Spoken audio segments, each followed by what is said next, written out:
Madame, Monsieur, bonsoir et bienvenue à votre émission Appalaches en quelques mots. On a procédé récemment à l'inauguration officielle des locaux du complexe de santé Kingsville. À cette occasion, plusieurs acteurs des domaines de la santé, de la politique et des affaires se sont réunis pour discuter des nouveaux projets concernant le centre de santé Kingsville. Cet établissement d'environ 50 000 pieds carrés, entièrement financé par le secteur privé, accueille actuellement la clinique médicale Kingsville, qui compte 7 des 8 médecins du groupe de médecine familiale de Thetford. À cela s'ajoute la clinique pédiatrique des Appalaches, le centre d'inhalothérapie Unimédic, ainsi que le groupe KDA Alliance Pharma. Parmi les annonces qui ont été faites lors de la soirée d'inauguration, il y a entre autres celle de l'ouverture du centre auditif des Appalaches prévu pour le 1er avril 2018. Une nouvelle pharmacie prendra également place dans les locaux du complexe dès juin 2018. Les Thetfordois pourront d'ailleurs compter sur la présence de nombreux professionnels de la santé, notamment optométristes, dentistes, physiothérapeutes, pour l'année à venir. Le complexe accueillera également la lunetterie New Look, qui deviendra l'une des plus grandes cliniques au Québec. Enfin, une entente a été prise avec la bannière de restaurant déjeuner Ben et Florentine, sous condition de trouver un franchisé. Quelques locaux sont encore disponibles pour la location. Depuis les 2 dernières années, le secteur environnant le centre hospitalier de Thetford est en pleine effervescence. En effet, la rue Kingsville, le château Bellevue et le complexe de santé Kingsville font partie des réalisations qui ont un impact positif sur le développement, l'accessibilité et la variété des services offerts dans la ville de Thetford. Toute la population peut d'ailleurs bénéficier des services de physiothérapie, de dentisterie, de pédiatrie, d'ophtalmologie. Assurément, les services offerts dans ce nouveau développement répondront aux besoins grandissants des citoyens de la région. En ces temps festifs, Héritage Centre-Ville s'est doté d'un tout nouveau site Internet comme cadeau de Noël, gracieuseté de numérique. Nécessitant un rafraîchissement depuis un certain moment, il était essentiel de refaire une beauté au site Internet de Héritage Centre-Ville en actualisant toutes les informations portant sur le centre-ville.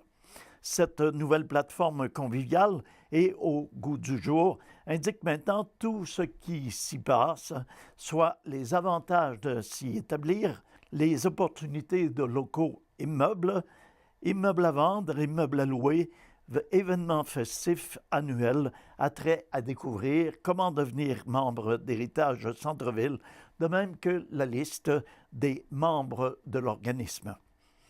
Le site Internet d'Héritage Centre-Ville est maintenant une excellente source d'informations pour les touristes et la population locale. Le centre-ville de Thetford s'affirme de plus en plus comme une destination par excellence pour la population, les commerçants, les événements, les futurs investisseurs et les futurs citoyens. Puisqu'il est question de centre-ville, parlons d'exposition à la Station des Arts. Alors actuellement en cours, et ça jusqu'au 7 janvier prochain, la Station des Arts accueille l'exposition intitulée Thetford Mines en uniforme, présentée par M. François Gamache, collectionneur, et le Centre d'archives de la région de Thetford. Cette exposition à caractère historique conduit le visiteur à travers plusieurs époques alors que sont présentés de multiples costumes et accessoires qui font partie du patrimoine local. On y retrouve par exemple des costumes portés lors de parades et d'événements de tout genre ou encore par d'anciennes équipes sportives qui ont fait la renommée de Thetford Mines dans le milieu sportif. Tous les éléments présents dans cette exposition, du plus petit écusson jusqu'à la grande mascotte Jamique, conçue pour la finale des Jeux du Québec en 1980, témoignent de la fierté et de l'appartenance des femmes et des hommes qui ont, à leur façon, marqué l'histoire de la ville que l'on connaît aujourd'hui. Plusieurs collectionneurs de la région ont contribué à la mise sur pied de cette merveilleuse exposition en acceptant d'exposer gratuitement ses costumes et ses objets d'époque, de mentionner M. Daniel Tremblay, animateur culturel de la ville de Thetford Mines. Jusqu'au 23 décembre, la Station des Arts est ouverte au public le jeudi et vendredi de 18h à 21h, ainsi que les samedis et dimanches de 13h à 16h. Pour la période des fêtes, prenez note que la Station des Arts sera fermée les 24, 25, 30 et 31 décembre, ainsi que le 1er janvier. Il est donc possible de visiter l'exposition les 26 et 27 décembre de 13 à 16 heures, de même que les 28 et 29 décembre de 18 à 21 heures.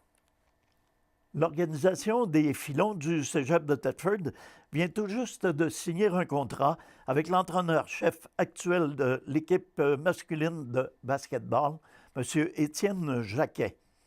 Le mandat de ce dernier a toutefois grandement évolué, le Cégep lui ayant confié le développement du programme de basketball féminin pour la prochaine saison, en plus de poursuivre son excellent travail comme coach de l'équipe masculine. Alain Rajotte, responsable des sports au Cégep de Thetford, s'est dit emballé par cette décision. M. Rajotte a déclaré que la crédibilité de l'entraîneur-chef Étienne Jacquet n'était plus à faire. La session dernière, il a cumulé une fiche de 42 victoires et aucune défaite, en plus de remporter le championnat provincial Division 2 du Réseau du sport étudiant du Québec. Cette année, il continue sur la même lancée avec 8 victoires et aucune défaite. Au niveau de l'encadrement sportif et scolaire, il assure un suivi quotidien avec beaucoup d'efficacité et les résultats sont impressionnants. Bref, Étienne est la personne toute désignée pour relever le défi du recrutement et du développement de notre programme de basketball, tant au niveau masculin que féminin, de déclarer M. Rajotte. Quant au directeur général du Cégep de Thetford, M. Robert Rousseau, il mentionne que la signature d'Étienne Jacquet vient confirmer la volonté de son organisation de poursuivre en basketball masculin et, par la même occasion, de confirmer l'ajout du basketball féminin à la carte des programmes sportifs qui sont offerts par le Cégep. Nous avions la volonté de poursuivre nos activités en basketball masculin et de développer une équipe féminine. Alors, la confirmation de notre entraîneur-chef et responsable du basketball au Cégep de Thetford s'avère être pour nous le signal de départ de la saison 2018-2019 et pour un avenir où pourront opérer un volet masculin et un volet féminin de basketball. Ceci était important pour nous puisque nous cherchons à équilibrer notre offre de programmes sportifs de manière qu'autant les filles que les garçons y trouvent leur place, de conclure M. Rousseau. L'entraîneur-chef, Étienne Jacquet, se dit plus qu'heureux de pouvoir continuer son travail avec le Cégep de Thetford. Je vais pouvoir continuer l'épanouissement des jeunes et de manière positive dans les volets scolaires, social, sportifs. Je crois vraiment que ce sport peut faire un très grand changement dans la vie des jeunes, comme étudiants et comme personnes. Originaire d'Ottawa, Étienne Jacquet évolue dans le monde du basketball depuis plus de 20 ans. Sa longue carrière lui a permis d'œuvrer au niveau professionnel, collégial, secondaire et civil à titre d'entraîneur. Il est d'ailleurs détenteur d'une maîtrise en administration sportive de l'Université Concordia d'Irvine en Californie. Le travail d'Étienne Jacquet est d'ailleurs commencé alors que celui-ci est présentement en tournée de recrutement tant au Québec qu'à l'international. Il travaille à convaincre les meilleurs joueurs, féminins et masculins, de choisir Thetford pour la poursuite de leur développement en tant qu'athlètes et étudiants. Le programme sportif des filons du cégep de Thetford jouit d'une notoriété provinciale, ce qui devrait aider au recrutement des futurs athlètes. Le centre de massothérapie familiale, la Grande Ourse Massothérapie, a récemment ouvert ses portes à Thetford. Il s'agit du premier centre de massothérapie dans la MRC des Appalaches à offrir des services spécialisés pour les enfants et les adultes à besoins particuliers tels l'autisme, le TDAH, l'anxiété et le SGT. La propriétaire de l'établissement, Mme Guylaine Bois, massothérapeute agréée, est la première massothérapeute de la région à être certifiée de la technique MEBP. Les services de la clinique sont orientés vers la famille afin de favoriser son épanouissement. C'est pourquoi les massages sont offerts pour toutes les phases de la vie, de la grossesse à la naissance et de l'enfance à l'âge adulte. Entre autres, le massage californien qui procure une détente profonde, libère le stress et permet également de travailler les tendons musculaires. Le massage pour femmes enceintes est également offert. La grossesse est une période très exigeante pour le corps de la future maman. Le massage permet d'accompagner la femme dans ses changements physiques et émotifs auxquels elle doit faire face. Le Centre Grande Ourse Massothérapie est également certifié de l'Institut international en massage pour bébés pour offrir des cours de massage pour bébés, un moment merveilleux où parents et bébés peuvent vivre un moment de qualité ensemble et échanger avec d'autres parents. Afin de favoriser la détente et le mieux-être par le toucher, puisqu'il est essentiel à notre santé, le centre offre également le massage aux pierres chaudes et le massage du cuir chevelu. Ces deux soins procurent une multitude de bienfaits à l'organisme.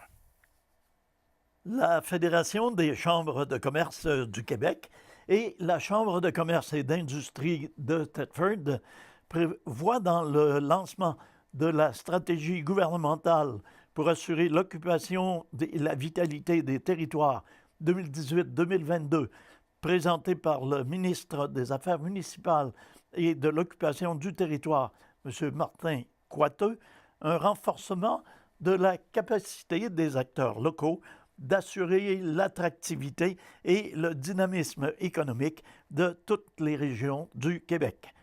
Les investissements annoncés de 566 millions de dollars d'ici 2020 permettront de soutenir des projets structurants qui apporteront une valeur économique pour les régions concernées. La Fédération des chambres de commerce du Québec et la Chambre de commerce et d'industrie de Thetford Mines souhaitent donc que les projets qui seront présentés en vertu de cette enveloppe offrent les meilleurs potentiels. Nous avions appuyé le Gros Lacru, confié aux élus municipaux dans le développement économique de leur collectivité. Ces responsabilités leur permettront d'exercer davantage de leadership en cette matière.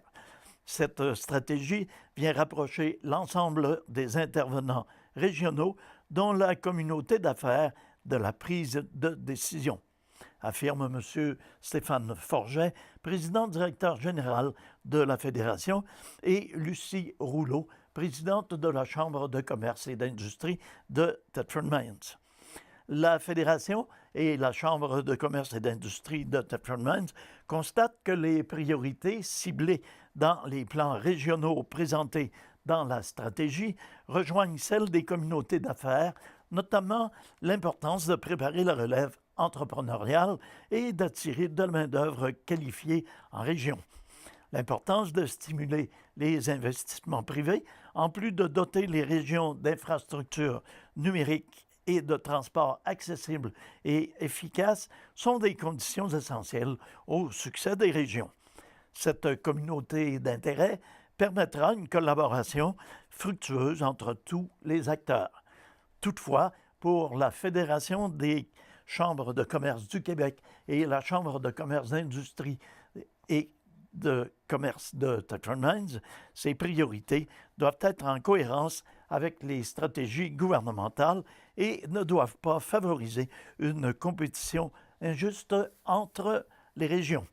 Il est fondamental que les communautés d'affaires et de partout au Québec soient des partenaires à part entière de l'élaboration et de l'implantation des priorités économiques régionales. Cette synergie assurera d'ailleurs une meilleure coordination de tous les acteurs impliqués dans la vitalité économique de nos régions. De conclure, Madame Rouleau.